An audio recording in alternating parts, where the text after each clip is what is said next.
ونعوذ بالله من شرور أنفسنا ومن سيئات أعمالنا من يهده الله فلا مضل له ومن يضلل فلا هادي له أشهد أن لا إله إلا الله وحده لا شريك له إله الأولين والآخرين وأشهد أن محمدا عبده ورسوله وصفيه وخليله وخيرته من خلقه بلغ الرسالة وأدى الأمانة ونصح الأمة وكشف الله تعالى به الأمة وجاهد في سبيل ربه حق الجهاد حتى أتاه من ربه اليقين صلوات ربي وسلامه عليه وعلى آله وأصحابه ومن اتبعهم بإحسان إلى يوم الدين وسلم تسليما كثيرا أما بعد.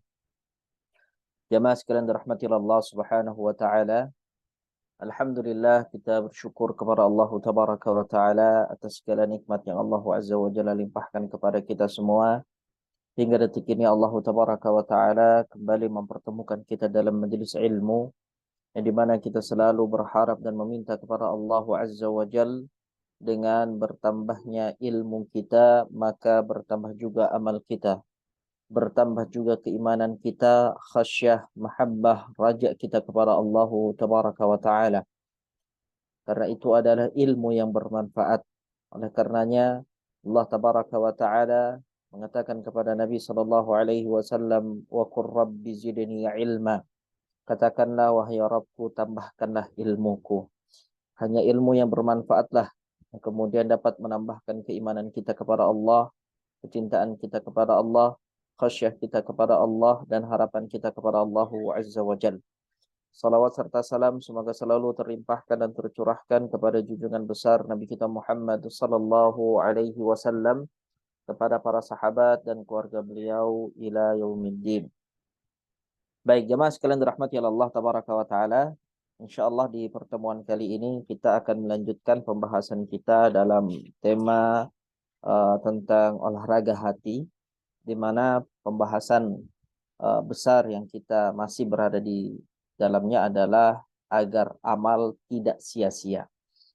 Di sini membahas tentang dua poin yang sangat penting. Yang pertama berkaitan dengan niat dan keikhlasan, dan ini alhamdulillah sudah menjadi pembahasan kita di pertemuan yang lalu. Di pertemuan kali ini insyaallah akan menjadi pembahasan kita adalah mengikuti sunnah, ya, ittiba'us sunnah atau mutaba'atu as-sunnah. Karena inilah syarat yang kedua ketika kita menginginkan amalan kita diterima oleh Allah Tabaraka wa Ta'ala. Syarat yang pertama, kita harus ikhlas.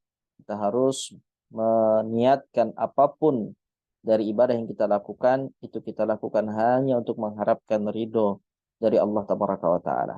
Syarat yang kedua adalah mengikuti apa-apa yang diajarkan, dicontohkan, dipraktekkan, dibimbingkan oleh Nabi kita Muhammad sallallahu alaihi wasallam.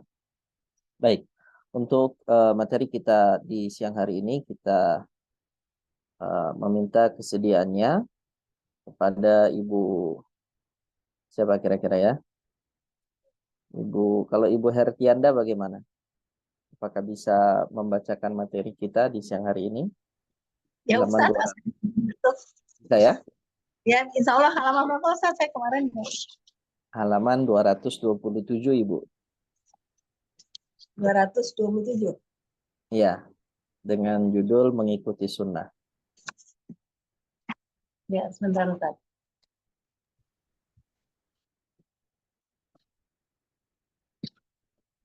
Bismillahirrahmanirrahim. Assalamualaikum warahmatullahi wabarakatuh.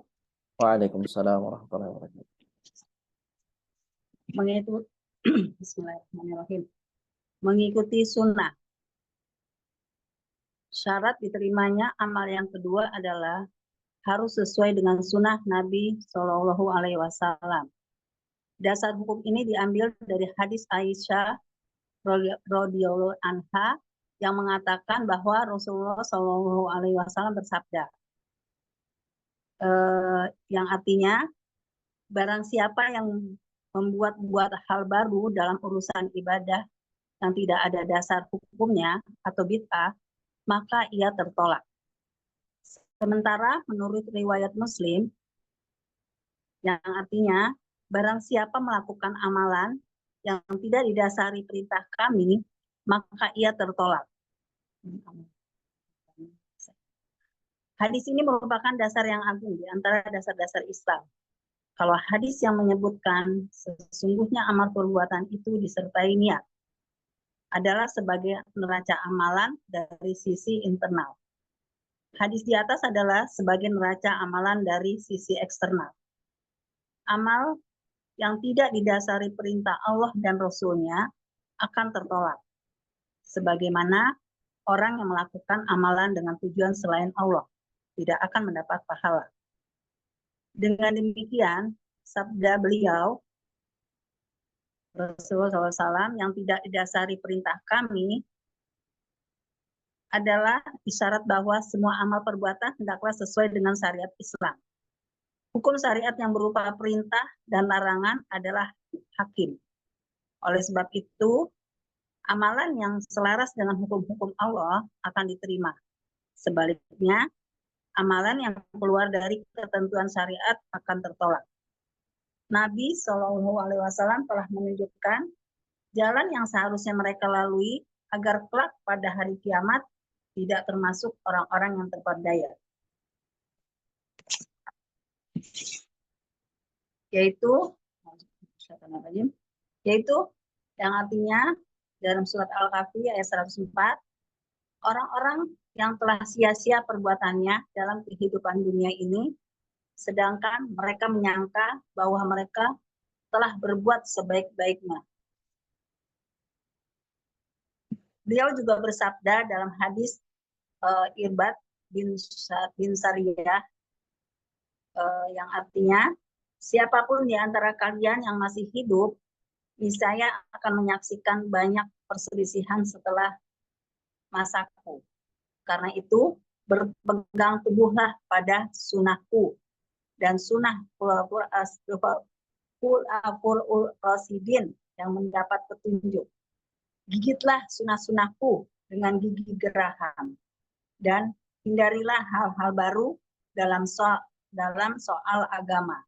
Karena semua yang baru adalah bid'ah dan setiap bid'ah adalah sesat.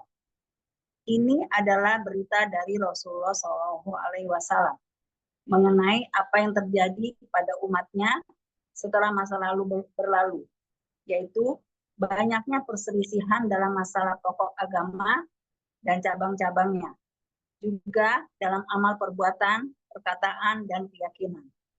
Hal ini juga selaras dengan hadis beliau tentang perpecahan umatnya menjadi 73 golongan.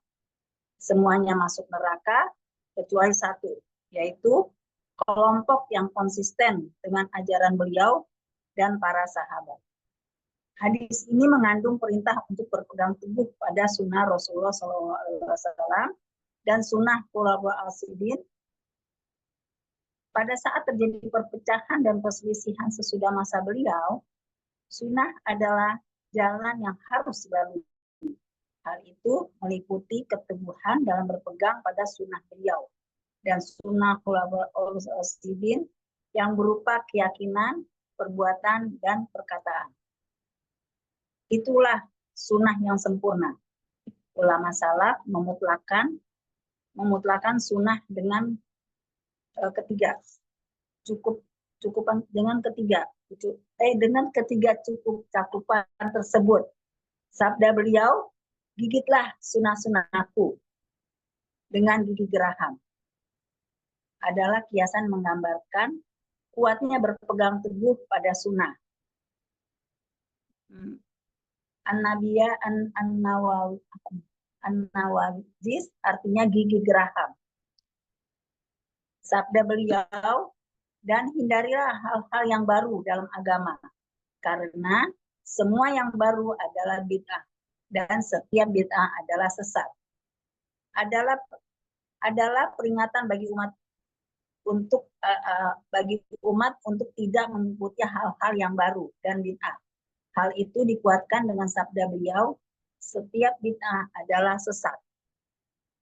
Dari Jabir menceritakan bahwa Nabi SAW pernah bersabda dalam khutbahnya, yang artinya, sesungguhnya Sebaik-baiknya perkataan adalah kitabullah, dan sebaik-baiknya petunjuk adalah petunjuk Muhammad Shallallahu Alaihi Wasallam. Sejelek-jeleknya perkara adalah hal-hal yang baru dalam urusan agama, dan setiap bid'ah adalah sesat. Maksud dari sabda beliau, setiap bid'ah adalah sesat, merupakan salah satu bentuk jawami al-qalam. Maksudnya perkataan ringkas namun syarat makna. Tak ada satupun yang terkecuali. Hadis ini serupa dengan sabda beliau. Barang siapa yang membuat hal baru dalam urusan ibadah yang tidak ada dasar hukumnya, maka ia tertolak. Karena itu, barang siapa yang buat hal baru dalam urusan ibadah dan menisbatkannya pada agama, sedangkan itu tidak ada dasar hukumnya. Semua itu sesat dan agama Islam berlepas darinya. Tidak ada bedanya, baik masalah keyakinan, perbuatan atau perkataan, baik yang nampak maupun yang tersembunyi. Mengenai perbuatan ulama salaf yang menganggap sebagian bid'ah adalah baik, hanya berlaku pada arti bid'ah secara etimologi, bukan secara terminologi syariah. Misalnya pernyataan Umar bin Khattab radhiyallahu anhu ketika mengumpulkan orang-orang untuk sholat tarawih pada bulan Ramadan dengan satu imam dan satu masjid, Umar keluar dan melihat mereka yang sedang sholat, lalu bersabda, sebaik-baiknya bid'ah adalah ini. Perbuatan ini meski sebelumnya tidak pernah dilakukan, tetapi ia mempunyai dasar hukum yang dijadikan rujukan. Di antara dasarnya adalah bahwa Nabi SAW menganjurkan dan memerintahkan sholat tarawih pada bulan Ramadan. Pada masa Rasul, sholat tarawih dilakukan di masjid secara berkelompok dan sendiri-sendiri. Nabi SAW sholat bersama para sahabat lebih dari satu malam. Beliau kemudian melarangnya dengan alasan khawatir jika sholat tersebut mereka anggap wajib, sehingga mereka berat untuk melaksanakannya. Dasar hukum lainnya, Rasulullah SAW memerintahkan agar mengikuti sunnah Khulafaur Rasyidin, dan ini sudah menjadi sunnah Khulafaur Rasyidin. Al-Hafiz Abu Naim menceritakan bahwa Ibrahim bin Junaid berkata, aku pernah mendengar Imam Syafi'i bertutur, bid'ah itu ada dua macam, bid'ah terpuji dan bid'ah tercela. Hal-hal yang sesuai dengan sunnah ialah bid'ah terpuji. Sedangkan hal-hal yang tidak sesuai dengan sunnah adalah bid'ah yang tercela. Imam Syafi'i berhujah dengan perkataan Umar radhiyallahu anhu, sebaik-baiknya bid'ah adalah ini. Ibnu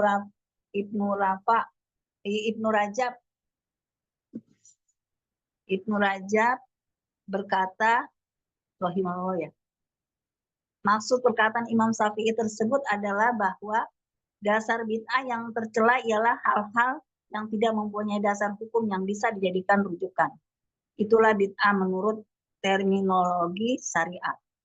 Sedangkan bid'ah yang terpuji adalah hal-hal yang sesuai dengan sunnah, yaitu segala hal yang memiliki dasar hukum dari sunnah yang bisa dijadikan rujukan. Bid'ah yang dimaksud hanyalah bid'ah secara etimologi, bukan secara syari, karena syariah karena kesesuaiannya dengan sunnah. Pada masa sekarang, berdasarkan pengetahuan para ulama salaf, maka yang dinukil dari mereka tadi dijadikan batasan untuk membedakan pengetahuan yang ada pada masa mereka dan hal-hal baru yang menjadi setelah generasi mereka. Dengan demikian, bisa diketahui mana bid'ah dan mana yang sunnah. Benar apa yang diceritakan Ibnu Mas'ud. Sesungguhnya, kalian pada hari ini berada di atas fitrah. Namun, beliau pasti akan berbuat hal baru atau bid'ah dan akan menyaksikannya. Apabila kalian melihat hal baru dalam masalah agama, kembalilah pada ajaran generasi pertama. Ibnu Mas'ud mengungkapkan perkataan ini pada masa Khulafaur Rasyidin. Malik bercerita kepada Ibnu Humaid, hawa nafsu itu sedikit pun tidak ada pada masa Nabi SAW, Abu Bakar dan Utsman radhiyallahu. Malik mengisyaratkan bahwa yang dimaksud hawa nafsu di sini adalah peristiwa perselisihan dalam pokok agama, seperti masalah-masalah kaum Khawarij, Rafidah atau Syiah.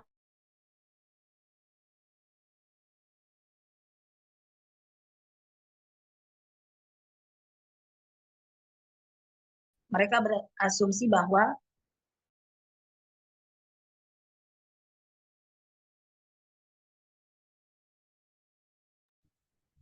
suaranya sedikit terputus, Ibu.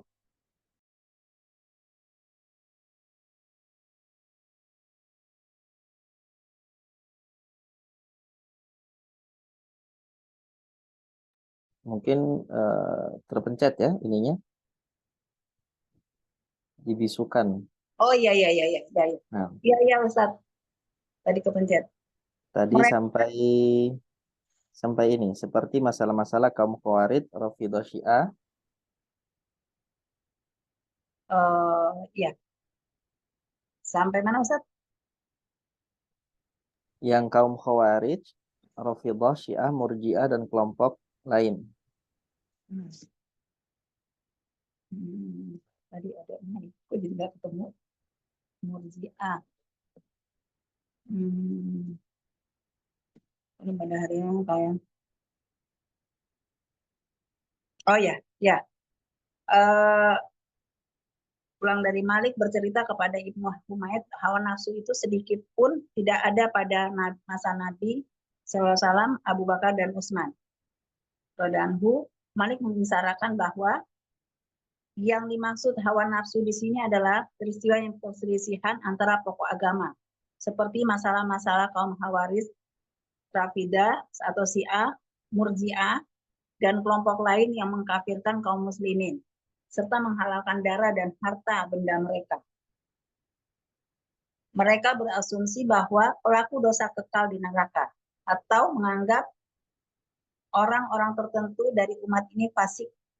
Sebaliknya, mereka juga berasumsi bahwa perbuatan dosa atau maksiat tidaklah membahayakan pelakunya, dan tak seorang pun dari ahli tauhid yang masuk neraka. Allah telah memerintahkan untuk mengikuti sunnah Nabi SAW dalam firman-Nya. Langsung artinya nggak apa-apa Ustaz ya? Ya, silakan. Surat Al-Hasr ayat 7. Apa yang diberikan Rasul kepadamu, apa yang diberikan Rasul kepadamu, terimalah. Dan apa yang dilarangnya bagimu, maka tinggalkanlah. Dan bertakwalah kepada Allah. Sesungguhnya Allah amat keras azabnya. Surat Al-Hasr ayat 7. Allah berfirman yang artinya, dan tidaklah pantas bagi laki-laki yang mukmin dan perempuan yang mukmin apabila Allah dan Rasul-Nya telah menetapkan suatu ketetapan, akan ada pilihan yang lain tentang urusan mereka. Dan barang siapa menurhakai Allah dan Rasul-Nya, maka sungguh ia telah tersesat dengan kesesatan yang nyata. Al-Quran Surat Al-Ahzab ayat 36. Lebih dari itu, Allah menjadikan mengikuti sunnah Nabi SAW sebagai bukti cintanya kepadanya. Sehingga Allah berfirman, yang artinya, katakanlah, jika kamu benar-benar mencintai Allah, ikutilah aku. Niscaya Allah mengasihi dan mengampuni dosa-dosamu. Sesungguhnya Allah Maha Pengampun lagi Maha Penyayang. Surat Al-Imran ayat 31. Hasan al-Basri menegaskan, orang-orang mengaku cinta kepada Allah, lalu Allah menguji mereka dengan ayat lain, menguji mereka dengan ayat lain. Dengan ayat ini, katakanlah, jika benar-benar mencintai Allah, ikutilah aku. Az-Zuhri berkata, berpegang teguh pada sunnah adalah keselamatan. Seperti kata Imam Malik bahwa sunnah bagaikan perahu Nabi Nuh, ya, alaihissalam, makanya nggak kelihatan. Siapa yang naik perahu tersebut akan selamat, dan siapa yang tidak mau naik akan celaka.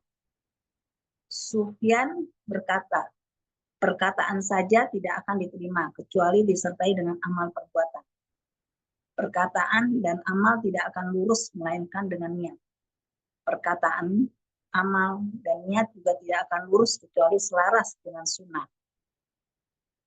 Ibnu Sauzar berkata, termasuk nikmat Allah kepada pemuda adalah apabila ia beribadah sesuai dengan pemilik sunnah yang membawanya.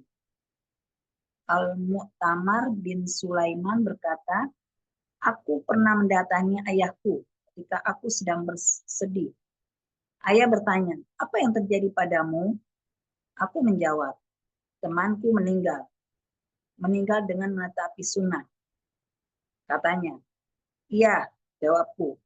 Ia berkata, bersedihlah karena kepergiannya. Sufyan al-Thawri berkata, berwasiatlah kebaikan kepada ahli sunnah. Karena mereka adalah guroba, orang-orang yang asing. Dasar barakallahu fiik wa ahsanallahu ilaik. Nah, baik. Cukup panjang. Ya. Baik, materi kita insya Allah di siang hari ini adalah tentang ittiba'us sunnah, mengikuti sunnah Rasulullah Sallallahu Alaihi Wasallam. Dan ini merupakan syarat diterimanya amal yang kedua setelah yang pertama adalah ikhlas. Baik, mengikuti sunnah ini harus sesuai dengan ya, sunnah dari Nabi Muhammad Sallallahu Alaihi Wasallam, bukan sunnah yang lain. Jadi kalau dikatakan harus mengikuti sunnah, maknanya adalah harus mengikuti sunnahnya Nabi, harus mengikuti ajarannya Nabi, harus mengikuti syariatnya Nabi. Bagaimana tata caranya harus mengikuti sebagaimana yang dicontohkan oleh Nabi Sallallahu Alaihi Wasallam. Dasar hukum ini diambil dari hadis Aisyah radhiyallahu anha yang mengatakan bahwasanya Rasulullah sallallahu alaihi wasallam bersabda, "Man ahdatsa fi amrina hadza ma laysa minhu fahuwa raddun." Nabi sallallahu alaihi wasallam bersabda, barang siapa yang membuat-buat hal baru dalam urusan ibadah. Nah, ini syahidnya ya. Bahwasanya perkara bid'ah yang dilarang itu hanyalah bid'ah dalam urusan ibadah. Ya, bid'ah dalam urusan ibadah. Kalau hal tersebut adalah ibadah, sepakatnya adalah ibadah, maka hal-hal yang bid'ah dalam hal ibadah itu diharamkan. Dan ini adalah dalilnya. Barang siapa yang membuat-buat hal baru dalam urusan ibadah yang tidak ada dasar hukumnya, tidak ada dalilnya, tidak ada keterangan Nabi melakukan, Nabi mengucapkan, para sahabat melakukan, ya, mengucapkan, ya, maka amalan itu adalah tertolak. Dan ini, ya, adalah sabda dari baginda Nabi Shallallahu Alaihi Wasallam yang mengajarkan kepada kita, kalau mau diterima amalnya oleh Allah, kalau mau diterima ibadahnya oleh Allah Azza wa Jalla, haruslah amalan ibadah yang kita lakukan itu sama dengan yang dilakukan oleh Nabi Shallallahu Alaihi Wasallam.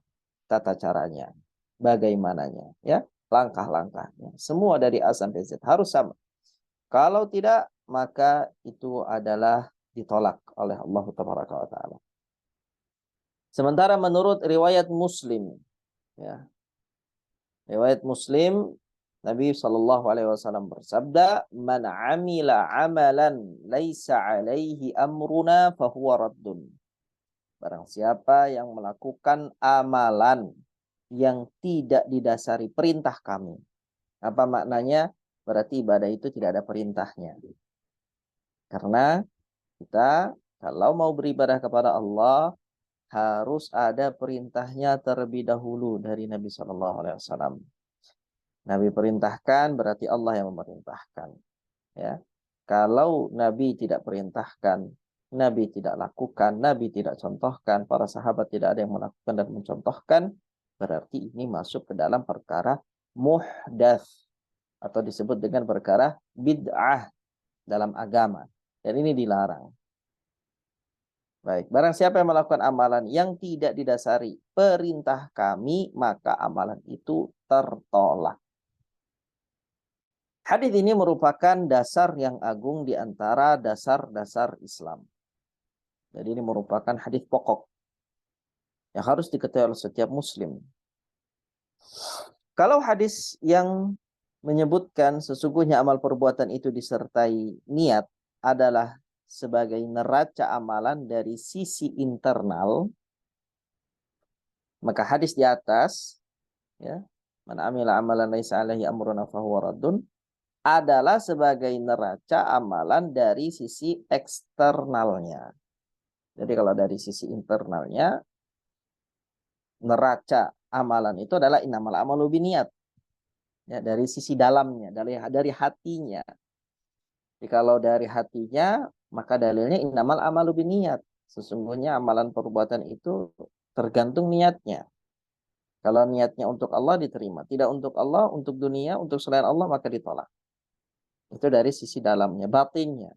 Sedangkan eksternalnya, zahirnya, apakah amalan itu sama dengan amalan yang dilakukan oleh Nabi dan para sahabat? Kalau iya jawabannya, maka amalan itu diterima. Jadi syaratnya itu ada dua. Syarat dari dalam dan syarat dari luar. Syarat yang batin dan yang zahir. Yang batin itu harus ikhlas dan yang zahir itu harus sesuai dengan apa yang diajarkan oleh Nabi Shallallahu Alaihi Wasallam. Amal yang tidak didasari perintah Allah, tidak didasari perintah Rasulullah, akan tertolak. Jadi tidak serta-merta yang penting amalan itu baik. Yang penting niat kita baik, enggak. Ya, niat yang baik tidak menjadikan suatu amalan itu diridhai oleh Allah Azza wa Jalla. Jadi harus ada perintahnya. Ada perintahnya enggak? Ada contohnya tidak? Baik. Sebagaimana orang yang melakukan amalan dengan tujuan selain Allah tidak akan mendapatkan pahala.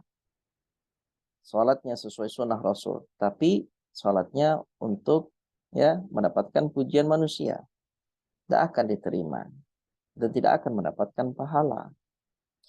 Dengan demikian, maka sabda Nabi Shallallahu Alaihi Wasallam yang tidak didasari perintah kami, laisa alaihi amruna, amalan itu tidak ada dasar perintahnya, amalan itu tidak ada dasar hukumnya, amalan itu tidak ada praktek dan contohnya dari Nabi Shallallahu Alaihi Wasallam langsung. Ini adalah isyarat bahwa semua amal perbuatan, amal ibadah hendaklah sesuai dengan syariat Islam. Syarat bahwasanya diterima dari amal ibadah itu hanya yang dicontohkan dan diajarkan oleh Nabi Shallallahu Alaihi Wasallam. Selain itu tidak akan diterima. Hukum syariat yang berupa perintah dan larangan adalah hakim. Oleh sebab itu, amalan yang selaras dengan hukum-hukum Allah akan diterima. Sebaliknya, amalan yang keluar dari ketentuan syariat akan tertolak. Jadi tinggal timbang dengan sunnah. Sesuai dengan sunnah Rasul, diterima. Tidak sesuai dengan sunnah Rasul, ditolak. Maka Nabi SAW telah menunjukkan jalan yang seharusnya mereka lalui agar kelak pada hari kiamat tidak termasuk orang-orang yang terpedaya. Dalam surat Al-Kahfi ayat 104 Allah berfirman, alladzina dhalla sa'yuhum fil hayatid dunya wa hum yahsabuna annahum yuhsinuna sun'a.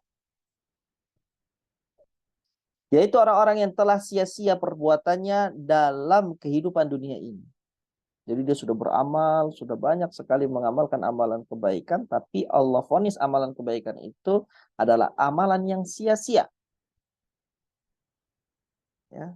Setelah mereka banyak mengamalkan amalan-amalan itu, kata Allah, sedangkan mereka menyangka bahwa mereka telah berbuat sebaik-baiknya. Jadi apa yang menjadi prasangka? dan apa yang menjadi hakikat itu berbeda. Mereka berprasangka dengan amalan mereka yang sudah menumpuk dan sudah menggunung itu, Allah Azza wa Jalla akan ridho karena mereka sudah berbuat baik. Tapi hakikatnya tidak mengatakan seperti itu. Hakikatnya Allah Azza wa Jalla tidak ridho. Kenapa tidak ridho? Karena dia melakukan apa yang tidak diajarkan oleh Nabi SAW. Jadi ayat ini tegas. Kalau kita mau beramal, bukan dengan kemauan kita, bukan dengan cara kita. Mau beribadah, pakai caranya Rasul.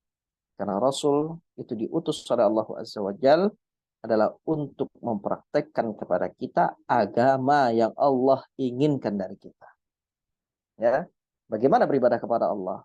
Dari A sampai Z semua sudah dijelaskan oleh Nabi Shallallahu Alaihi Wasallam. Kalau kita ambil cara yang lain atau kita pakai cara yang lain, bukan caranya Nabi Muhammad, bukan syariatnya Nabi Muhammad, maka seakan-akan kita telah menuduh Nabi Shallallahu Alaihi Wasallam telah berkhianat dalam menyampaikan risalahnya. Ada ajaran yang Nabi tidak sampaikan, begitu ya? Karena ada yang lebih sempurna. Padahal Allah Azza wa Jalla sudah menegaskan syariat yang dibawa oleh Nabi Muhammad ini sudah sempurna. Tidak ada lagi syariat di balik itu. Syariatnya Nabi Muhammad adalah syariat yang sempurna, yang menyempurnakan syariat para Nabi dan Rasul sebelum Nabi Muhammad. Ya. Ini yang pertama. Kalau ada yang melakukan amalan yang tidak diajarkan oleh Nabi SAW dan dia anggap amalan itu adalah amalan baik, berarti dia telah menuduh Nabi SAW berkhianat, tidak menyampaikan risalah. Nabi tahu tapi Nabi tidak sampaikan. Ya, ini yang pertama. Atau ya Nabi SAW tidak tahu.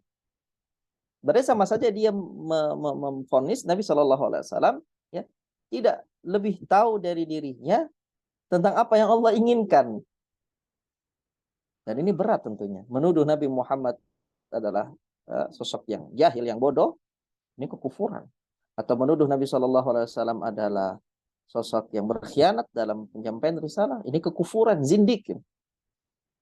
Sehingga kalau kita paham tentang konsep ini, maka kita hanya akan beramal apa yang sudah diperintahkan saja oleh Nabi SAW. Karena kita yakin apa yang dibawa oleh Nabi dari A sampai Z itu adalah semua kebaikan.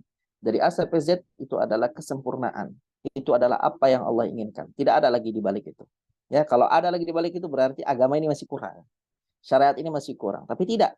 Allah Azza wa Jalla sudah turunkan ayat yang paling terakhir yang menyatakan Allah ridho Islam sebagai agama kita. Allah telah sempurnakan kenikmatan-kenikmatan Allah kepada kita. Semua agama ini sudah sempurna, tidak ada lagi yang kurang. Berarti tugas kita hanya mempelajari apa sih yang diajarkan oleh Nabi dan mempraktekannya. Kalau kita mempraktekkan selain apa yang diajarkan oleh Nabi, berarti kita sudah membuat sesuatu yang baru dan konsekuensinya sangat berat. Imma kita menuduh Nabi Muhammad adalah orang yang bodoh, atau kita menuduh Nabi Muhammad adalah orang yang berkhianat, tahu tapi tidak menyampaikan risalah itu. Allahul musta'an. Baik.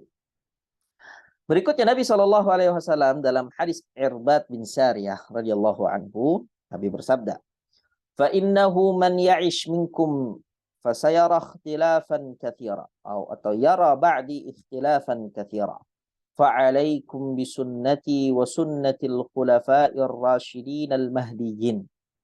Kata Nabi Shallallahu Alaihi Wasallam, siapapun di antara kalian yang masih hidup ya setelah masaku atau setelah peninggalanku, siapapun di antara kalian yang masih hidup sepeninggalanku, setelah aku wafat, kata Nabi, niscaya dia akan menyaksikan banyak sekali perselisihan, ikhtilafan katsira, banyak sekali perselisihan.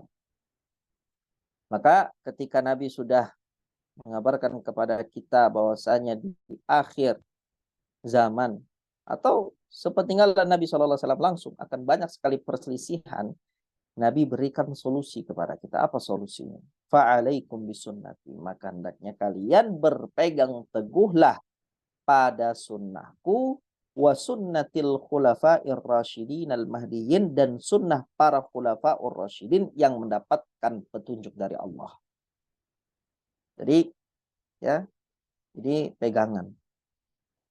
Ya, kalau kita mau selamat, pegangan dengan apa yang Nabi berwasiat kepada kita untuk memegang hal itu. Kalau kita tidak berpegangan dengan sunnah, maka kita akan celaka.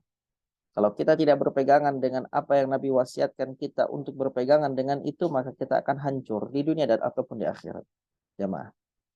Jadi kalau kita, ya, Nabi SAW sudah kabarkan, nanti setelah ini akan ada ombak yang besar.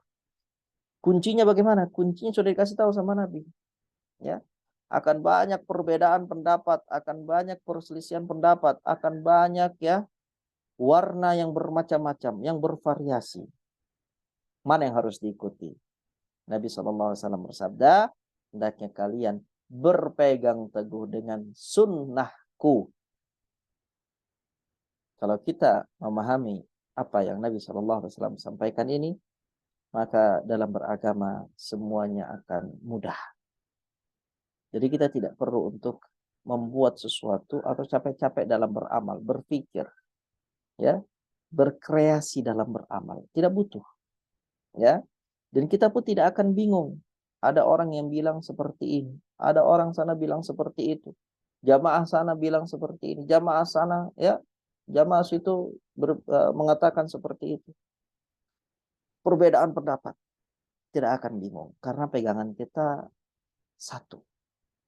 Apa pegangan kita? Sunnati, kata Nabi. Berpeganglah kalian teguh dengan sunnahku. Wa sunnatil khulafa'ir rasyidin al-mahdiyyin, dan sunnah para khulafa'ur rasyidin yang mendapatkan petunjuk dari Allah. Siapa mereka? Abu Bakar, Umar, Utsman, Ali. Jadi 4 sosok ini adalah 4 sosok yang dijadikan oleh Nabi SAW bagi kita sebagai uswatun hasanah, bagi kita sebagai standar kebenaran. Di apa yang ada di zaman Nabi dari bentuk ibadah, apa yang ada di zaman Abu Bakar, Umar, Utsman, dan Ali dari berbagai macam bentuk ibadah, itu adalah ibadah yang Allah Azza wa Jalla inginkan dari kita. Kalau ada suatu ibadah yang kita klaim itu adalah ibadah, tapi tidak ada di zamannya Nabi, tidak ada di zamannya Abu Bakar, tidak ada di zamannya Umar, tidak ada di zamannya Utsman, tidak ada di zamannya Ali, maka itu bukan ibadah. Itu adalah perbuatan yang muhdats, itu adalah perbuatan yang bid'ah. Jadi cukup ikuti saja, nggak usah macam-macam, ya.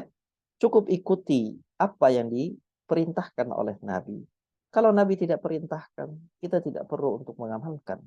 Kalau Nabi tidak praktekkan, tidak contohkan, Nabi tidak ajarkan, tidak perlu untuk kita praktekkan amalan itu. Baik, kemudian Nabi SAW bersabda, wa'addu 'alaiha bin nawajid. Nabi disebutkan, kalian peninggalanku akan melihat perselisihan pendapat yang sangat banyak. Peganglah dengan teguh pada sunnahku, sunnah khulafaur rasyidin, gigitlah, ya, abdu 'alaiha bin nawajid. Gigitlah sunnah-sunnahku dengan gigi geraham. Nah, ini adalah misal percontohan isyarat dari Nabi SAW. Kenapa harus dengan gigi geraham? Karena dari sekian gigi yang dimiliki oleh seorang manusia, yang paling kuat ketika menggigit adalah gigi geraham. Ya, dibandingkan dengan semua giginya, yang paling kuat adalah gigi geraham.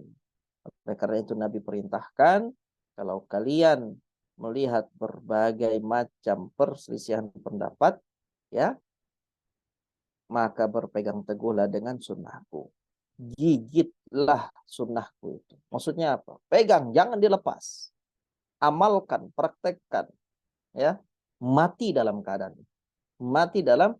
keadaan memegang erat, menggigit dengan kencang sunnah dari Nabi Shallallahu Alaihi Wasallam. Wa iyyakum wa muhdatsatil umur. Hindarilah, jauhilah oleh kalian hal-hal baru dalam perkara agama. Pokoknya berhubungan dengan agama, berhubungan dengan ibadah, tak ada itu diperbolehkan hal-hal yang baru. Apa yang di zaman Nabi bukan ibadah, maka di hari ini pun bukan ibadah. Apa yang di zaman Nabi bukan amalan, maka di hari ini pun bukan amal soleh. Begitu ya. Baik, kemudian Nabi SAW bersabda, "Fa inna kulla muhdatsatin bid'ah wa inna kulla bid'atin dhalalah." Hindarilah hal-hal yang baru dalam agama, karena semua yang baru dalam agama adalah bid'ah. Semua yang dikatakan bahwasanya itu adalah agama, ibadah, dan itu baru, itu disebut dengan bid'ah. Wa inna kulla bid'atin dhalalah. Dan setiap yang bid'ah itu adalah kesesatan. Ini adalah berita dari Rasulullah Sallallahu Alaihi Wasallam mengenai apa yang terjadi pada umatnya setelah masa beliau berlalu. Jadi sepeninggalan Nabi, maka terputus wahyu. Di zaman sahabat, Masya Allah, ya, setiap ada perselisihan pendapat, setiap ada kebingungan, setiap ada ya ketidaktahuan dalam suatu permasalahan, maka Nabi yang langsung memutuskan. Allah Azza wa Jalla yang langsung memutuskan turun wahyu dalam ya sekian banyaknya kasus kejadian yang dialami oleh para sahabat. Tapi sepeninggalan Nabi Shallallahu Alaihi Wasallam tidak ada lagi wahyu yang turun, tidak ada lagi ya Nabi Shallallahu Alaihi Wasallam mengajarkan kepada kita, sehingga Allah Azza wa Jalla dengan hikmah dan keadilannya sudah menjadikan agama ini lengkap sebelum Nabi meninggal dunia. Dan itulah yang akan dipegang oleh umatnya Nabi Muhammad sampai akhir zaman. Sampai Allah Azza wa Jalla akan menghancurkan dunia ini dengan kiamatnya. Ajaran itulah yang dipegang erat. Ajaran yang diajarkan oleh Nabi SAW itulah yang dipegang erat. Beliau katakan, yaitu banyaknya perselisihan dalam masalah pokok agama dan cabang-cabangnya, juga dalam amal perbuatan, perkataan, dan keyakinan.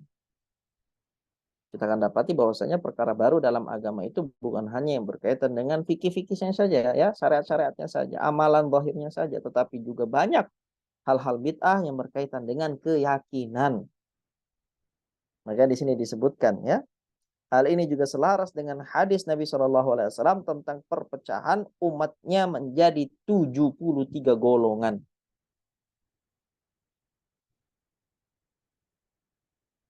Baik. 73 golongan. Semuanya masuk neraka. Kecuali satu. Siapa satu kelompok ini yang ya tidak masuk neraka? Yaitu kelompok yang konsisten dengan ajaran Nabi dan para sahabat. Ya. Jadi yang selamat kelak di akhirat itu dari 73 golongan hanya satu golongan. Siapa mereka? Kata Nabi, maka na alaihi ana wa ashabi. Yaitu orang-orang yang berada di atas ajaran yang ada pada saat aku hidup dan para sahabatku.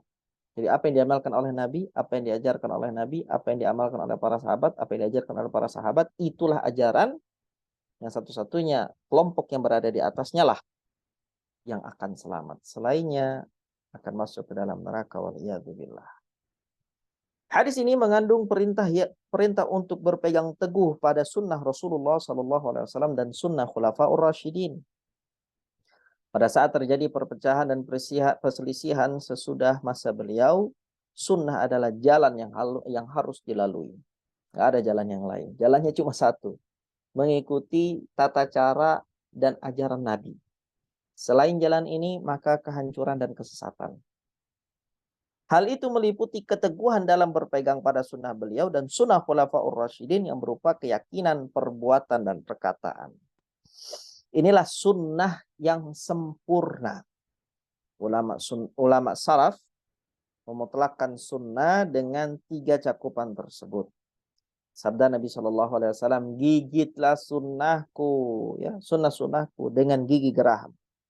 Adalah kiasan yang digambarkan oleh Nabi SAW akan kuatnya berpegang teguh pada sunnah. Ini kias. An-nawajid artinya adalah gigi geraham. Sabda Nabi Shallallahu Alaihi Wasallam, dan hindarilah oleh kalian hal-hal yang baru dalam agama, karena semua yang baru adalah bid'ah dan setiap bid'ah adalah kesesatan. Sabda ini adalah peringatan bagi umat untuk tidak mengikuti hal-hal yang baru dan bid'ah. Hal itu dikuatkan dengan sabda Nabi Shallallahu Alaihi Wasallam, setiap bid'ah adalah kesesatan. Jadi tidak ada ya dalam ibadah, dalam agama bid'ah hasanah. Tidak ada namanya bid'ah hasanah. Ya, tidak ada bid'ah dalam agama, dalam hal ibadah yang baik. Semua bid'ah dalam agama itu adalah dhalalah. Ya, kullu bid'atin dhalalah. Jabir radhiyallahu taala anhuma menceritakan bahwasanya Nabi Shallallahu alaihi wasallam pernah bersabda dalam khutbahnya, "Inna khairal hadithi kitabullah wa khairal hadyi hadyu Muhammadin sallallahu alaihi wasallam wa syarrul umuri muhdatsatuha wa kullu bid'atin dhalalah." Kata Nabi Shallallahu alaihi wasallam, sesungguhnya sebaik-baik perkataan adalah kitabullah. Sebaik-baik petunjuk adalah petunjuknya Muhammad sallallahu alaihi wasallam. Sejelek-jeleknya perkara adalah hal-hal yang baru dalam urusan agama, dan setiap bid'ah adalah sesat. Jadi di sini Nabi sallallahu alaihi wasallam memberikan ringkasan kepada kita atas semua yang ada di dunia ini. Perkataan siapa sih yang paling baik yang ada di dunia ini? Kalamullah, ya, kitabullah, firman-Nya Allah, yaitu Al-Qur'an. Al-Qur'an itu adalah sebaik-baiknya perkataan. Sebaik-baiknya petunjuk itu, petunjuknya siapa? Petunjuknya Nabi Muhammad SAW. Tidak ada petunjuk yang lebih baik, lebih sempurna dibandingkan petunjuknya Nabi. Syariatnya Muhammad adalah syariat yang paling sempurna. Hukumnya Muhammad adalah hukum yang paling baik. Ya. Seburuk-buruknya perkara itu apa? Dalam masalah agama adalah perkara bid'ah. Seburuk-buruknya perkara. Ya. Dan Nabi menekankan bahwasanya bid'ah itu adalah kesesatan. Beliau katakan, maksud dari sabda Nabi Shallallahu Alaihi Wasallam, setiap bid'ah adalah sesat, merupakan salah satu bentuk jawami' al-kalim. Jawami'ul kalim. Perkataan yang ringkas namun syarat akan maknanya. Jadi perkataan yang singkat tapi maknanya dalam. Nah ini. Wa kullu bid'atin dhalalah. Setiap yang bid'ah itu adalah kesesatan. Ini dikatakan oleh para ulama adalah bentuk jawami'ul kalim. Perkataan singkat namun maknanya dalam. Tak ada satupun yang terkecuali. Pokoknya dalam hal ibadah. Kalau selain ibadah, maka tidak bisa dikatakan sesat gitu ya. Kalau itu ibadah, kalau itu agama, maka pasti sesat. Baik, kemudian hadis ini serupa dengan sabda Nabi Shallallahu Alaihi Wasallam, barang siapa yang membuat-buat hal baru dalam urusan ibadah yang tidak ada dasar hukumnya, maka ia tertolak. Karena itu, barang siapa membuat-buat hal baru dalam urusan ibadah dan menisbatkannya pada agama, sedangkan itu tidak ada dasar hukumnya, semua itu sesat dan agama Islam berlepas darinya. Tidak ada bedanya, baik masalah keyakinan, perbuatan, atau perkataan, baik yang nampak maupun yang tersembunyi.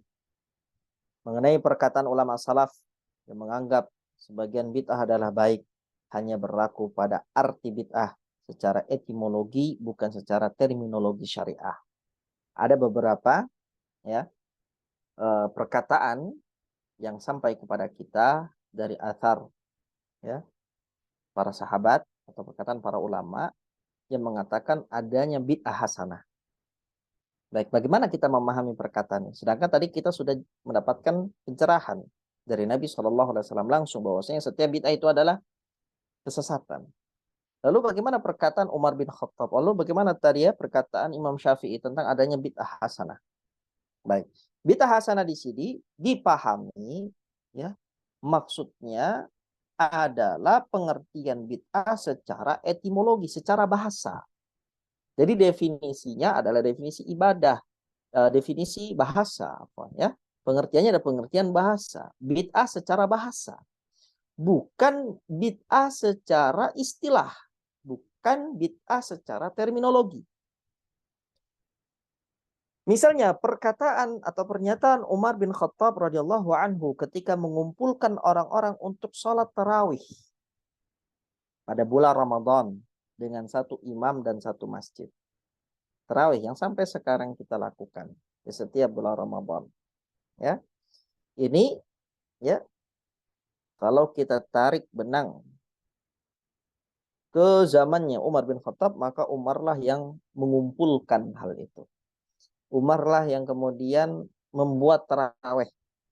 Ya, Umar yang mengumpulkan orang-orang, para sahabat ketika itu untuk sholat tarawih bersama dengan satu imam di dalam satu masjid. Lalu ketika Umar keluar dan melihat mereka yang sedang sholat, Umar berkata, sebaik-baik bid'ah adalah ini.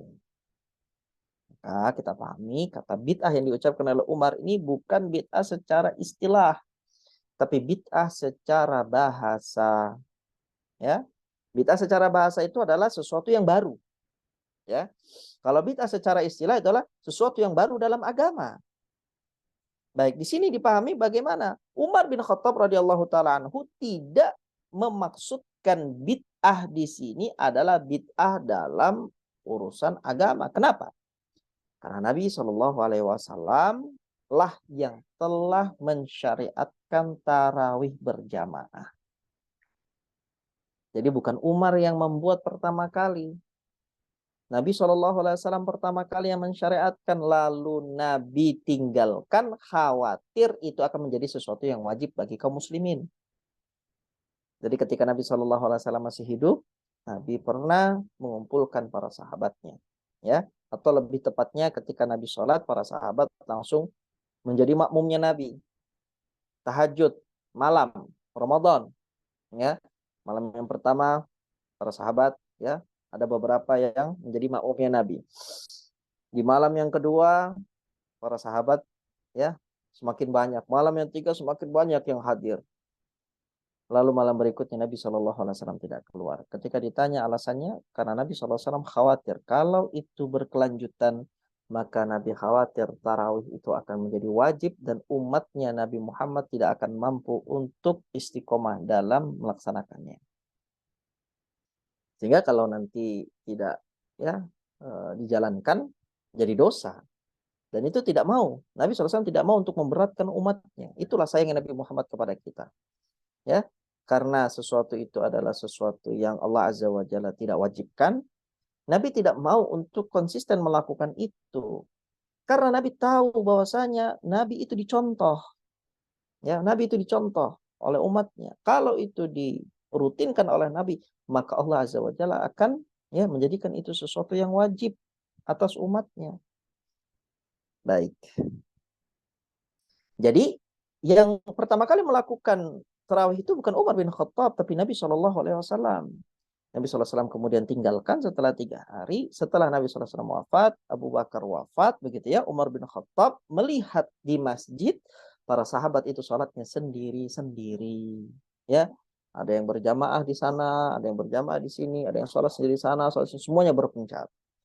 Ya, baik. Akhirnya bagaimana? Akhirnya ketika Umar melihat hal tersebut, fenomena tersebut, Umar radhiyallahu taala anhu mengumpulkan mereka semua di satu masjid dengan satu imam. Dan sekali lagi ini bukan yang pertama kali dibuat oleh Umar. Yang pertama kali membuat ini adalah Nabi SAW.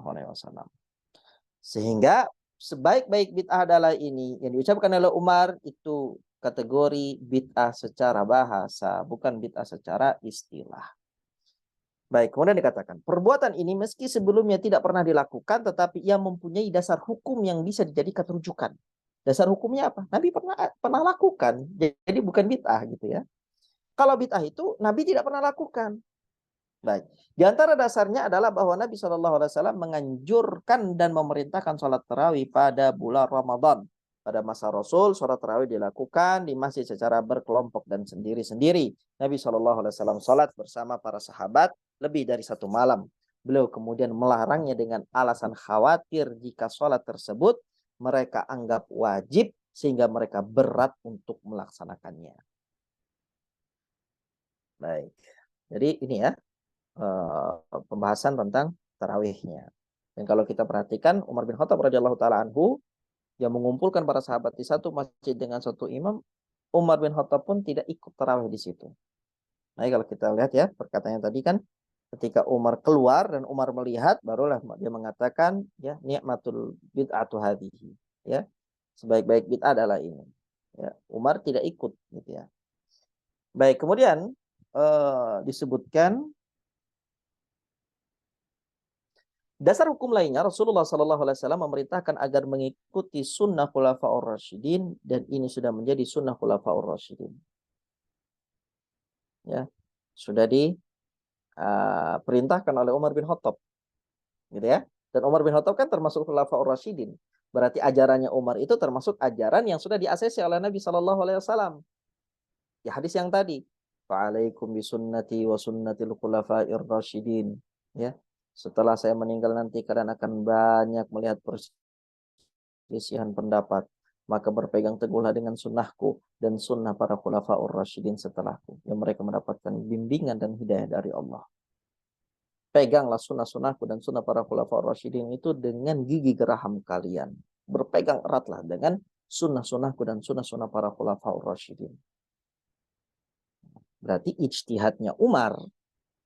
Ini berarti pendalilan, sisi pendalilan yang lain. Kalau tadi sisi pendalilan yang pertama tadi sudah kita jelaskan ya. Itu bukan Nabi, bukan Umar yang buat, tapi Nabi yang membuat. Sisi pendalilan yang kedua, ya, kalaupun seandainya itu Umar yang buat, maka itu tetap menjadi hujjah. Kenapa? Karena Nabi sudah meng-ACC setiap apa yang disyariatkan oleh al-khulafaur rasyidin al-mahdiyyin. Ya. Baik, Al-Hafidh Abu Na'im menceritakan bahwa Ibrahim bin Al-Junaid berkata, aku pernah mendengar Imam Syafi'i bertutur. Bid'ah itu ada 2 macam, kata Imam Syafi'i. Bid'ah yang terpuji dan bid'ah tercela. Hal-hal yang sesuai dengan sunnah ialah bid'ah terpuji, sedangkan hal-hal yang tidak sesuai dengan sunnah adalah bid'ah yang tercela. Imam Syafi'i berhujjah dengan perkataan Umar radhiyallahu anhu, sebaik-baik bid'ah adalah ini. Imam Ibnu Rajab rahimahullah berkata, maksud dari perkataan Imam Syafi'i tersebut adalah bahwa dasar bid'ah yang tercela ialah hal-hal yang tidak mempunyai dasar hukum yang bisa dijadikan rujukan. Itulah bid'ah menurut terminologi syariat secara istilah. Ya, sedangkan bid'ah yang terpuji adalah hal-hal yang sesuai dengan sunnah, yaitu segala hal yang memiliki dasar hukum dari sunnah yang bisa dijadikan rujukan. Jadi kalau amalan itu ada dasar hukumnya dari sunnah Nabi SAW, ada rujukannya dari sunnah Nabi SAW, itu masuknya ke dalam ini. Definisi Imam Syafi'i, bid'ah yang hasanah. Kalau ada sumber rujukannya. Kalau tidak ada sumber rujukannya, masuknya ke bid'ah dalalah. Ya.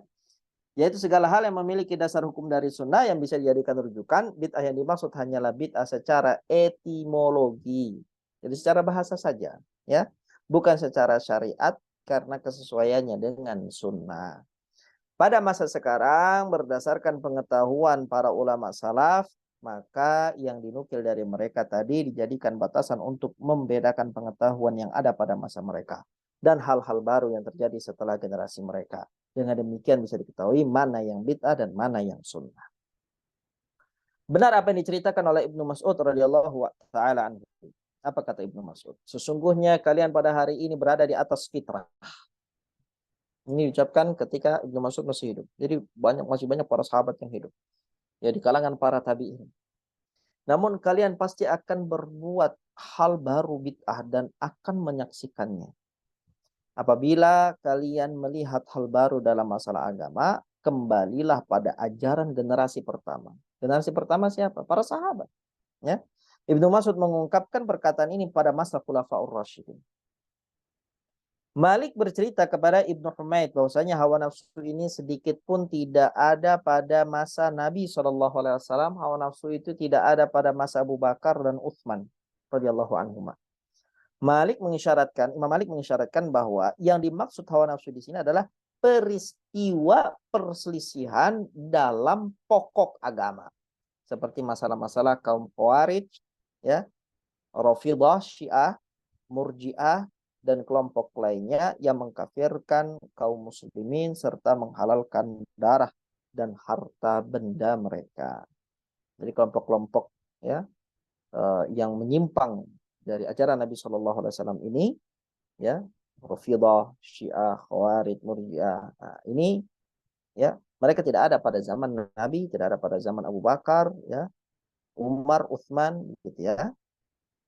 Setelahnya baru di zamannya Ali atau di akhir perjalanan Ali memimpin, barulah mereka mulai bermunculan satu persatu. Mereka berasumsi bahwa pelaku dosa kekal di neraka atau menganggap orang-orang tertentu dari umat ini fasik.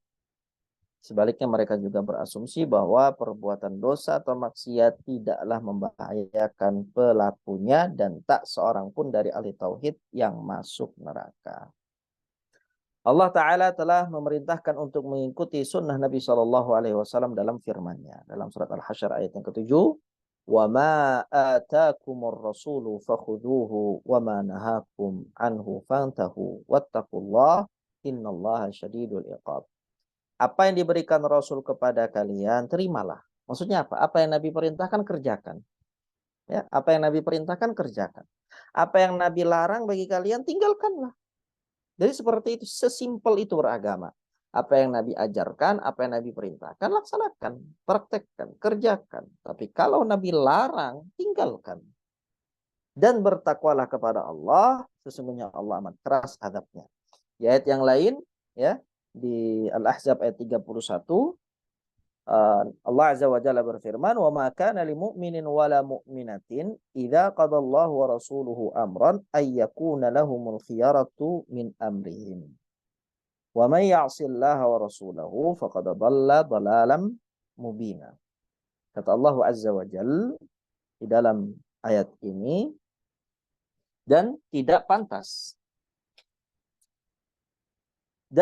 pantas bagi laki-laki yang mukmin dan perempuan yang mukminah. Laki-laki mukmin, perempuan mukmin itu tidak pantas apabila Allah dan Rasulnya telah menetapkan suatu ketetapan. Sudah ada syariat dari Allah dan Rasulnya. Sudah ada ajaran, sudah ada amalan yang disyariatkan. Lakukan ini, lakukan itu, lakukan ini, lakukan itu, ya. Sudah ada perintah, sudah ada larangan. Baik, dari Allah dan Rasulnya. Akan ada pilihan yang lain tentang urusan mereka. Nggak pantas, ya, kalau Allah sudah berikan kepada kita suatu syariat, kita mencari syariat yang lain. Tidak pantas ketika Nabi sudah mengajarkan suatu sunnah, kita mencari sunnah yang lain. Itu kata Allah tidak pantas. Dan barang siapa yang mendurhakai Allah dan Rasulnya, maksudnya mendurhakai di sini apa? Konteksnya ayat ini sedang berbicara apa? Pilihan Allah dan Rasulnya harus diambil. Kita nggak boleh melirik kepada pilihan yang lain. Melirik saja nggak boleh. Jangankan, ya, mengimani dan meyakini lalu mengamalkan. Melirik saja tidak boleh. Ya. Kalau Allah sudah tetapkan suatu syariat bagi kita, kalau Nabi sudah tetapkan suatu sunnah bagi kita, maka kita pegang syariat dan sunnah tersebut. Kalau kita tidak mengambil sunnah dan syariat itu, lalu kita berpaling kepada sunnah dan syariat yang lain, maka di sini masuk kriterianya barang siapa mendurhakai Allah dan Rasulnya. Apa bentuk durhaka kepada Allah dan Rasulnya dalam konteks ayat ini? Adalah dengan meninggalkan syariat Allah dan sunnah Rasul.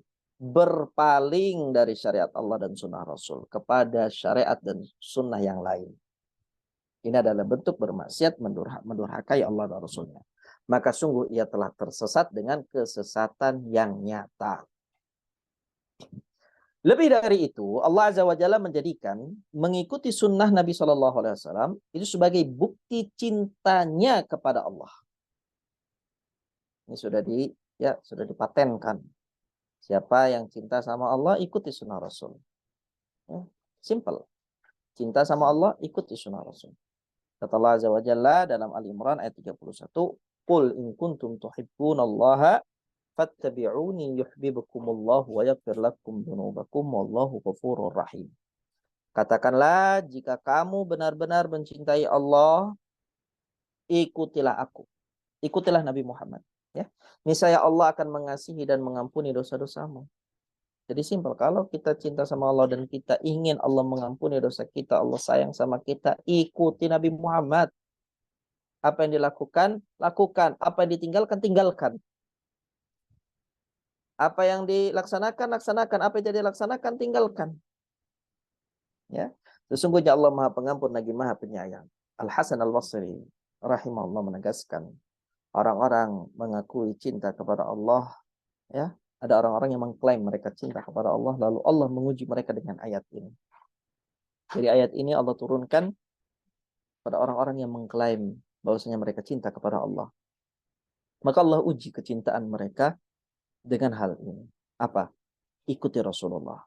Kalau kamu cinta sama Allah, ikuti Rasulullah, maka Allah akan cinta pada dirimu. Dengan ayat ini ya, katakanlah jika kamu benar-benar mencintai Allah, maka ikutilah aku. Al-Imam Az-Zuhri rahimahullah berkata, berpegang teguhlah pada sunnah, ya. Berpegang teguh pada sunnah adalah keselamatan. Berpegang teguh pada sunnah itu adalah keselamatan. Seperti kata Imam Malik bahwa sunnah bagaikan perahu Nabi Nuh alaihissalam. Sunnah itu bagaikan perahu. Perahunya siapa? Perahunya Nabi Nuh. Siapa yang naik perahu tersebut, maka dia akan selamat. Dan siapa yang tidak mau naik perahunya Nabi Nuh, maka dia akan celaka dan binasa. Pilihannya cuma itu. Mau naik atau tidak. Gitu ya. Mau naik bersama Nabi Nuh, maka dia akan selamat, hidup. Gitu ya. Terlindungi, selamat. Kalau dia tidak mau pakai caranya Nabi Nuh dengan ikut naik ke kapalnya Nabi Nuh, maka dia akan binasa. Ya. Dia mau naik ke gunung, dia mau naik ke tempat yang tertinggi, ke bukit, pasti akan binasa. Karena pilihannya cuma satu, naik perahu bersama kita atau tidak sama sekali. Begitu juga dengan sunnah. Ya. Pilihannya cuma satu, ikut sunnah atau tidak, ikut sunnah atau hancur, ikut sunnah atau celaka atau sesat. Begitu. Kalau mau selamat dari kecelakaan, kesesatan, ya, kalau ingin selamat, ikuti sunnah Nabi SAW. Ini kata perkataan siapa? Imam Malik. Imam Sufyan berkata, perkataan saja tidak akan diterima kecuali disertai dengan amal perbuatan. Perkataan dan amal tidak akan lurus, melainkan dengan niat. Perkataan, amal, dan niat juga tidak akan lurus kecuali selaras dengan sunnah. Oh, ini luar biasa, Masya Allah. Ya. Sekedar klaim ucapan saja, ya, itu tidak akan diterima kecuali selaras dengan amal perbuatan. Jadi yang pertama dibahas adalah ucapan kita ini tidak akan diterima kalau tanpa amalan. Jadi kalau dengan amalan akan diterima, begitu ya. Perkataan dan amalan tidak akan diterima kecuali dengan niat. Berarti 3 nih, ya. Ucapan, perbuatan, niat. Perkataan, amal, dan niat, ya. Ini 3. Perkataan, ucapan, yang kedua adalah amal, dan yang ketiga adalah niat, tidak akan lurus kecuali selaras dengan sunnah. Jadi kalau tidak selaras dengan sunnah, maka tidak akan diterima, tidak akan selamat.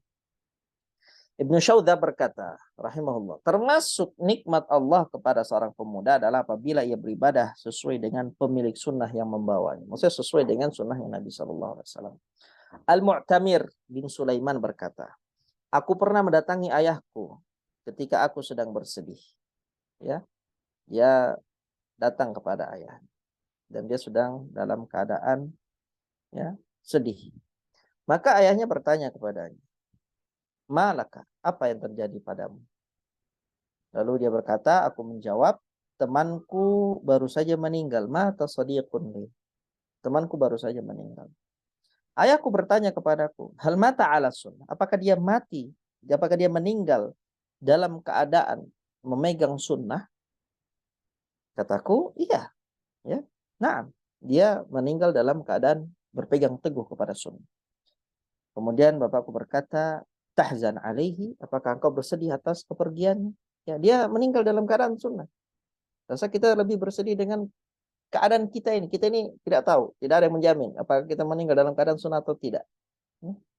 Kita lebih berhak untuk ditangisi dan disedihi karena kita tidak ada kepastian. Kalau teman alhamdulillah sudah meninggal dalam keadaan di atas sunnah. Imam Sufyan Ats-Tsauri rahimahullah berkata, berwasiatlah kebaikan kepada ahli sunnah karena mereka adalah ghuraba, orang-orang yang asing. Baik.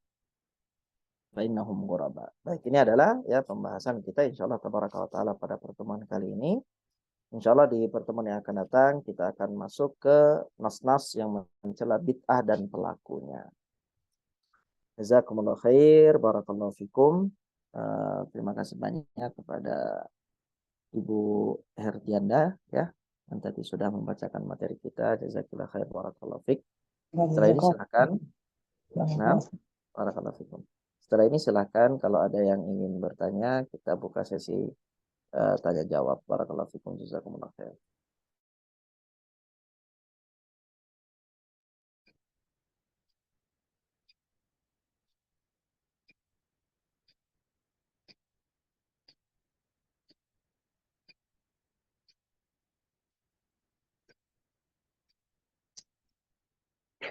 Ustaz, Afwan, anak nanya Ustaz.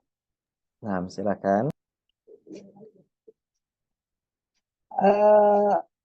Apakah ada perintahnya dalam misalnya takziah itu kan 3 hari Ustaz ya, 3 hari. Nah itu pelaksanaannya dengan tausiah gitu di rumah yang di yang sedang musibah lah gitu dengan meninggalnya. Nah itu 3 hari itu apakah itu termasuk bid'ah gitu Ustaz? Jadi dengan mengadakan tausiah untuk yang sedang mengalami ini ya musibah. Nah terus memang ada makan-makan, tapi makan-makannya itu dari orang yang datang gitu, dari orang datang bukan dari yang tuan rumah gitu Ustaz. Nah itu sebenarnya perintahnya tuh ada nggak sih Ustaz seperti itu gitu? Ya mungkin itu aja Ustaz sementara pertanyaannya. Apaan jazakallah khair. Assalamualaikum warahmatullahi wabarakatuh. Waalaikumsalam warahmatullahi wabarakatuh. Barakallahu fikum. Nah, untuk membawa makanan ketika takziah itu ada dasarnya atau ada anjurannya, ada perintahnya dari Nabi Shallallahu Alaihi Wasallam ketika beliau bersabda, "Isna'u li ali Ja'far ta'aman." Buatkanlah untuk keluarganya Ja'far ya karena mereka sedang mendapatkan musibah kematian. Nah, ini merupakan dasar bahwasanya kita yang bertakziah itu tidak boleh menyusahkan orang yang sedang kita takziahi. Kitalah yang kemudian meringankan beban mereka karena mereka itu sedang ditimpa musibah, sedang bersedih hati. Bukan mereka yang mengeluarkan makanan, tapi kita yang bertakziah memberikan mereka makanan.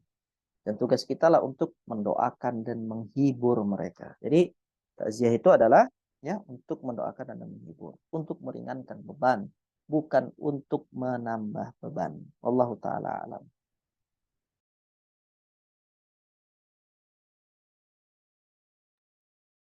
Iya, tapi kalau pelaksanaannya tausiah misalnya ada pengajian gitu Ustaz, itu nggak apa-apa Ustaz?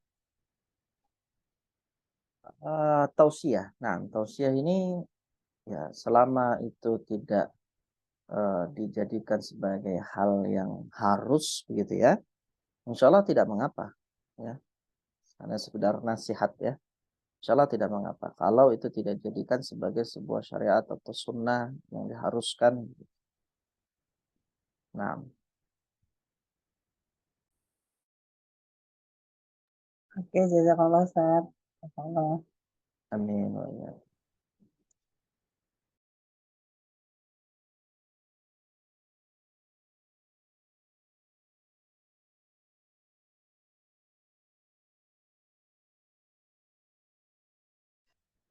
Assalamualaikum Ustadz Afwan. Waalaikumsalam warahmatullahi wabarakatuh. Nah, Bu Meti. Kalau dari dalil-dalil yang dibacakan ini Ustadz, dari hadis maupun ayat ya Ustadz, jelas ya Ustadz, maksudnya di surat Al-Hasr dengan suratnya Ali Imran 31 itu ya Ustadz, artinya untuk berpegang kepada sunnah gitu loh Ustadz. Tapi realitanya kebanyakan baik membaca Quran orang-orang yang belajar bahasanya gitu Ustadz. seperti tidak terbaca ayat ini. Bagaimana Ustaz memahaminya Ustaz? Nah, Gimana tuh Ustaz? Artinya kan banyak nih taklim mana gitu, tapi membaca ayat itu gitu loh, membaca. Tetapi ya, realitanya tidak demikian gitu. Saya suka memikir ini bagaimana atau ini akan disebut dengan Allah memberikan hijab tertutup karena gitu loh. Apa yang dilakukan itu tergantung hati gitu loh Ustaz. Bisakah menjadi jawaban itu Ustaz? ya, berarti dia belum mendapatkan hidayah begitu berarti ya. Allah belum bukakan pintu hidayah, walaupun di depan hadapannya itu ada Quran, ya, ada taklim, ya. Terkhusus untuk bab ini dia belum mendapatkan, ya, hidayah. Iya, iya. Artinya kan saya suka nih, taklim ini kan menjamur ya Ustadz Afwan. Artinya tuh di mana-mana. Tapi bid'ahnya makan makin besar nih Ustadz. Mereka asumsi saya membaca Quran itu, apalagi namanya kalau itu membaca Quran bersama-sama itu ini segala macam. Ayat-ayat ini pasti tidak terlewatkan. Tapi realitanya tidak demikian gitu loh. Saya suka berpikir bisa masuk ke ayat Allah memberikan petunjuk kepada siapa Allah beri petunjuk, Allah mensesatkan siapa Nah, Allah mensesatkan. Tapi kan Allah nggak zolim kan Ustadz, bahasanya kan ke sana lagi enggak kita zalim. anunya. Enggak zalim. Makanya itu Iya, tergantung dari usaha dia. Ketika dia telah maksimal, kemudian memang dia tidak benar-benar tidak mendapatkan akses kepada ajaran yang benar begitu ya, dia akan diudur. Tapi kalau memang dia, ya, suka meremehkan, dia sudah antipati, dia sudah tutup buku, ya, ini dikatakan dengan lemparan-lemparan atau tuduhan-tuduhan yang menyesatkan, ya, ini kelompok sesat, sehingga dia sudah menutup telinganya, menutup kupingnya dengan jarinya, ya, dia sudah berpaling. Nah, ini ya seperti ini tidak ada udur. iya, iya. Artinya begini Ustadz, yang saya dapat pelajaran itu ternyata bid'ah ini jauh lebih sulit untuk mengembalikan ke jalannya Allah dibandingkan orang bermaksiat gitu ya Ustadz. Karena dia merasa di atas kebenaran ya Ustadz, begitu memahaminya Ustadz ya. Artinya Nah, merasa ada kebaikan gitu loh. Artinya, lu kenapa nggak boleh orang kumpul-kumpul baca Quran, baca Yasin, artinya berzikir begitu. Kalau kemarin yang kita belajar itu bahasanya baru Rasulullah wafat, mereka kumpul-kumpul di masjid berzikir gitu kan. Ini kan satu kebaikan gitu kan Ustadz.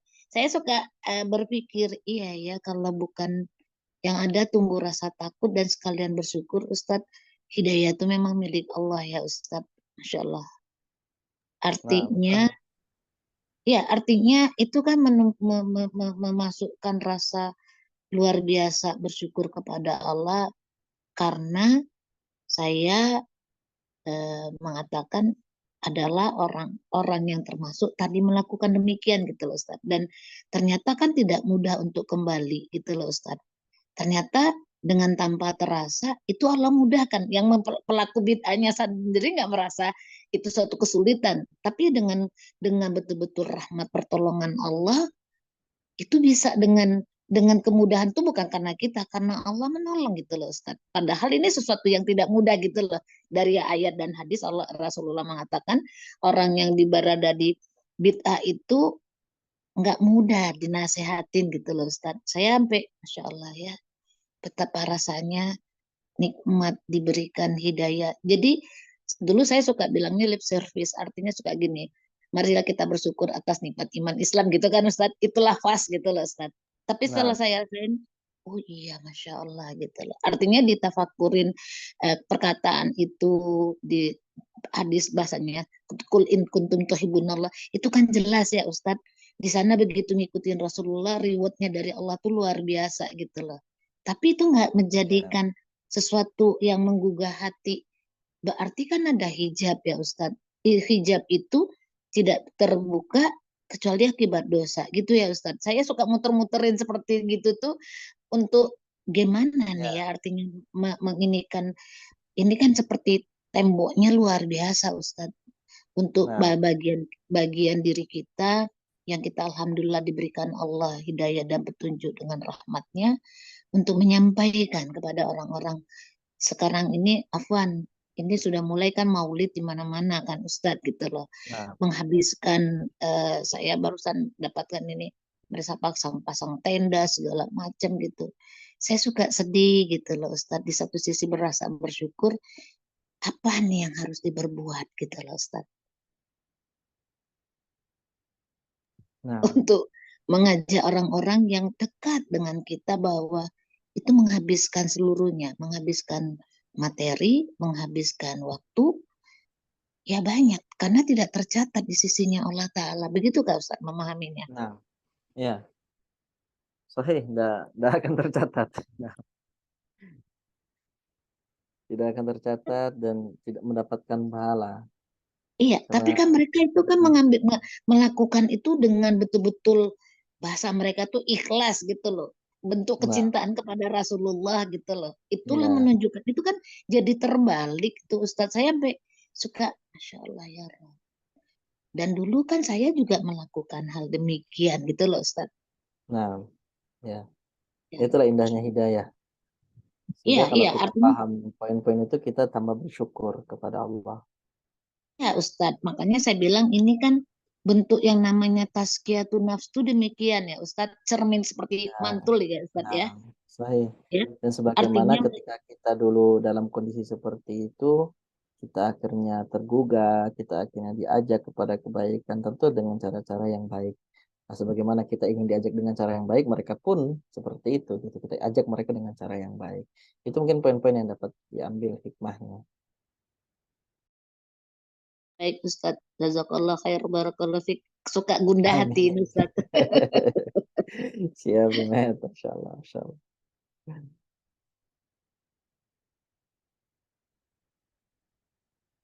Baik, ada lagi pertanyaan?